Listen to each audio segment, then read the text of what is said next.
If you're looking for a little extra distance, then go ahead and give this drill a try. This is one of my favorite drills without having to use an actual swing aid like the stack system, super speed sticks, any one of those to help get a little bit of extra distance naturally through your golf swing. One of the things we know about a lot of amateurs out there is they don't make a really good rotation and they don't load very well into their backswing. And this causes a lot of issues with their downswing sequence, as well as not transferring that energy out to the club head properly. So what this drill is the reverse step drill. This is one of my favorite for doing this. But before I get into that drill, I want to show the before and after. So I'm going to hit a shot normally. This is normally my stock 7-iron, which usually is around, low mid 90s. When I'm swinging really, really well, I can get it upwards of 94, 95 miles an hour.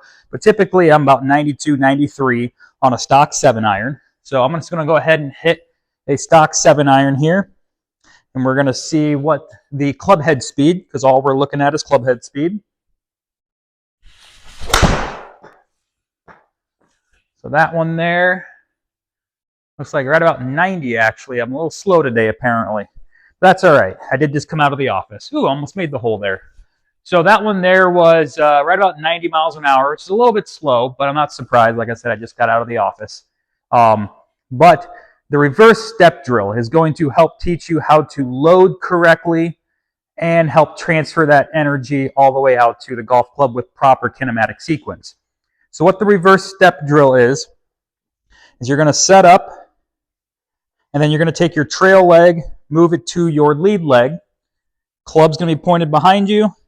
You're going to move the club forward, and as you move that club forward, as it passes your trail leg, you're going to step with your trail leg back to where its original position is, and then you're going to make a big, massive turn, really loading into this trail side, and then you're going to deliver the club through, rotating left really aggressively. But altogether, this drill can get a little bit challenging. So let's go ahead and break the drill down into its individual parts to make sure we're really good at each individual part. The very first thing we want to do is the footwork. So what we're going to set up as if we're getting ready to swing. I got my feet normal 7-iron stance width. I'm going to take my trail leg, move it to my lead leg. So my right leg is going to my left leg. I'm just going to have my hands just hang here. That's completely fine. And then I'm going to step back to where my trail foot normally is. And if you need a little help, you can throw down a tee, clump of grass, alignment stick, something to help just give you a reference. Because one of the things a lot of people do when we try to start with this is they tend to take too big of a step. We don't want to make too big of a step. We just want to step to where our normal step would be. So for me, I'm going to put that tee right about there. And then from here, I'm going to make that step to the right, and then I'm going to allow my left foot heel to lift a little bit, and I'm going to plant it, and then just turn through to the target. So I'm going to do that a couple times. Step to the right, actually feel the mass, step to the right, and then when you step, the focus is, I want that pressure going into that lead heel, specifically on the inside of the heel.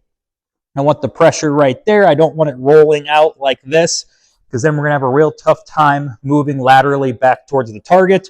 I want that pressure to really load into that trail heel. That's where I want the force and the pressure. So again, step back, pressure's into that lead heel. You can lift your lead heel. Excuse me, I said lead heel here, trail heel. And then you're going to lift your lead heel a little bit if you need to, depending upon your flexibility. And then you're going to plant that lead heel and then just go ahead and swing through and face your target. So this is working on the footwork. Now, let's go ahead and add the rotation into it. So I got my feet together. I'm going to put my hands across my shoulders. I'm going to step back to where my spot is. So right where that tee's at, I'm going to step back, making sure that pressure is in that trail heel. And I'm going to turn aggressively to the right. Okay? And when I turn aggressively, like I said, we want that pressure in that heel back here on my trail side. We should really feel a loading and tightness into the trail glute. So in my right glute right here, I feel a lot of tension right here, like there's a lot of load. And I want to really turn aggressively against my lower body. Now, one of the things I did forget to mention is when we do step back with that trail foot, make sure we're not opening that trail foot a bunch. Because if we do that, there's no way for me to load right here. I can't get any load into this trail side, and it's going to be very hard for me to push. So when we take that step back, I want this foot pointing pretty straight forward, pretty square, or maybe only a few degrees out at the very most. I don't want it pointing out more than probably 5 or 10 degrees. So hands across shoulders, step back, load into that trail heel, really make a big aggressive turn, really feel that load into that trail glute. Your hips would be turning 40, 45 degrees. Shoulders might be turning, upwards of 100. We want to see a big separation, a big turn against that lower body. Like I said, if you need to lift your lead heel a little bit, that is completely fine. An inch or two above the ground is fine. And then we are going to plant that lead heel into the ground and rotate all the way through. After we do that a few times and you get that sequencing down and that feel down, it's time to go ahead and grab the club. Now you notice I don't have the ball there. I'm not going to hit the ball yet. I'm going to set up as normal. I'm going to bring that trail foot to my lead foot. Now from here, I want to go ahead and point the club backwards behind me. So as if I were hitting like a chip shot. I have that club pointing back behind me. Right now my hands are right about just outside of my right hip. And then from here, I'm going to have my hands move forward. And as they pass my right thigh, I'm going to make that step backwards, like this. So hands pass the right thigh. I'm going to step backwards. Now remember, pressure into the trail heel, foot fairly square, maybe only a few degrees open. Hands pass the thigh, step, and load. And as the hands get past the left thigh over here, the left hip, that's when we get the pressure into our trail heel, and then we are going to turn against this trail leg. We're going to really aggressively turn to the right. When I say aggressively, I want you to really whip that body around. Now make sure when we do that, we don't sway past outside this foot. We want to turn into a firm trail side. We don't want to turn and move past that trail side. We want to move into a very firm trail side over here. So let me start over. Club's over here. As it moves past my right thigh, I'm going to step backwards. As it passes my left thigh, I'm then going to turn aggressively to the backswing. If you need to lift your lead heel, like I said, go ahead and do that. And then you're going to plant it and turn really aggressively through to the left. So putting that all together, it looked like this. Okay, and you can hear a lot of whip right there. And what we're trying to do is, one, get the ground force reaction better in your feet, get the pressure better in your feet, and have all this force through your feet, but then learning how to transfer that force up through your body correctly, getting your body twisting against itself, so that way it uncoils and gets all that energy transferred all the way out to that club head. So let me do that one more time.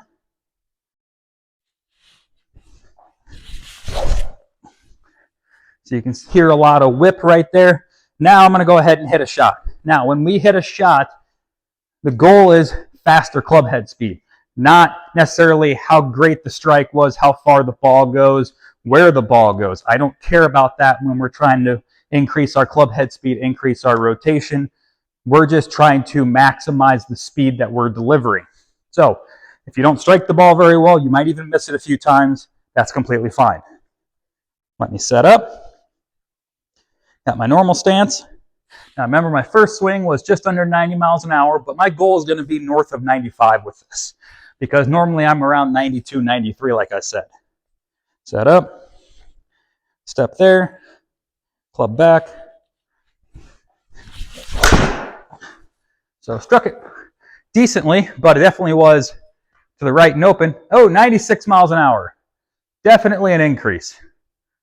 But that's what I want to see. Definitely a lot more club head speed than my stock swing. And I don't have to use a fancy gimmick to try and do that. I'm just trying to make sure that my kinetic sequence, which is how am I interacting with the ground, is transferring into my kinematic sequence, which is how my body moves on the way down. And we all know that we want hips to start, which is then going to pull across the chest. The chest is then going to start to turn, which is then going to pull into the lead arm. And then that lead arm is going to start to go down, and then that's going to pull the club. And that's going to transfer all of this energy from the ground all the way up through your body, out to your club head. All right, let's go ahead and just do that one more time. I'm going to see if I can beat that 96.2 number.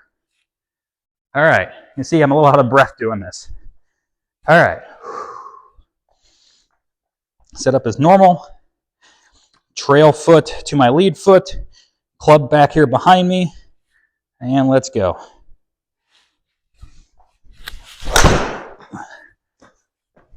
Oh, it didn't read it. No. All right, let's try it one more time. So, fortunately, the system did not capture it that time. I have been having some issues. I've been doing some beta testing for the software, so I'm not surprised there's some glitches once in a while, which will get sorted out. But let me try one more time. All right.